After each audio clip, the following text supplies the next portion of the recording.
Hello, lovely humans. Jen Foxbot here. This is a rapid round of STEM bites on what is derivative calculus slash how do I understand acceleration. Okay, let's go. Let's see how fast I can do this. I'm really bad at being fast. Okay, so let's say you are traveling to a friend's house and you are taking your sweet time, and it takes you 1 hour to go 1 kilometer. And so you're curious. You're like, okay, I've been walking for 4 hours and I am 4 kilometers. How far will I be in 6 hours? How fast am I going? Great question, audience member. So we can represent our our delightful jaunt through the city or the countryside with a straight line. And so in this case, we have distance. Actually, I'm going to use x for distance. And we are traveling at a rate of 1 kilometer per hour. So that is our slope, our rate of change, 1 kilometer per hour. And as a reminder, rate of change is rise over run. And then we multiply by time because that is our handy dandy equation for a straight line. We're like y equals mx plus b, and we start at 0. We start at our home, and we can set that to be 0 if we want. So this is our equation for how we are traveling over time. So if we're like, where will I be in 6 hours? You're like, well, time in 6 hours, you multiply by 1 kilometer per hour, and you get 6 kilometers. And then your second question is like, wait a second, how fast am I going? That's where derivative calculus comes in. Derivative calculus is all about finding the rate of change.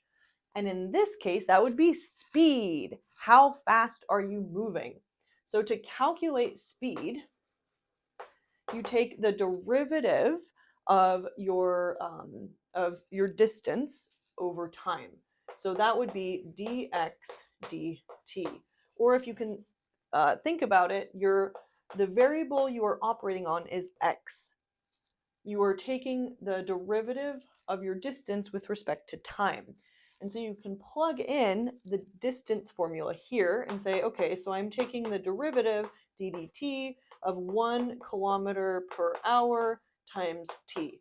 And then you do a little calculus magic, not really magic, it's really just the rate of change. And because it's a straight line, we know the rate of change is 1 kilometer per hour. That's it. That's your speed. So 1 kilometer per hour is your speed or velocity, if you will. And this is constant. It's not changing over time. So in 6 hours, I might be 6 kilometers and I will be farther, but I'm not changing my speed. So if we were to draw speed over time, it would be a straight line, just like that. And then if we wanted to ask, well, what's my acceleration? And what is acceleration? Acceleration is the rate of change of speed. And so that would actually be a second derivative. Ooh, fun. And in this case, we take our operator and we apply it to our speed.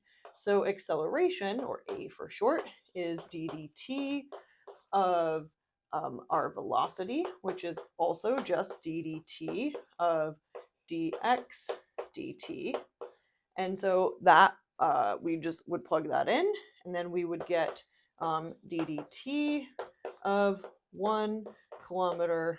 So my 1 is a little funky. 1 kilometer per hour, which is constant, and so the rate of change of that is 0. There is no rate of change of a constant number. So your acceleration is 0. That's it. If you wanted to move a little bit faster, maybe you would say, I'm going to move in the shape of a parabola where x equals t squared. And then if you take the rate of change, you are going to get a velocity that is not constant. You're going to get a velocity that would be v equals 2t. And then your acceleration would be not 0. What do you think, my dear audience friend? What would the acceleration be? Let me know in the comments. Haha, and that is your little homework assignment. Yay, okay. Okay, that was not super fast, but shorter than my 20-minute in-depth video. And if you're confused or you want to learn more, watch the longer video. Also, it's funny because I use puppets. Okay, thank you for watching. I'll see you later. Bye.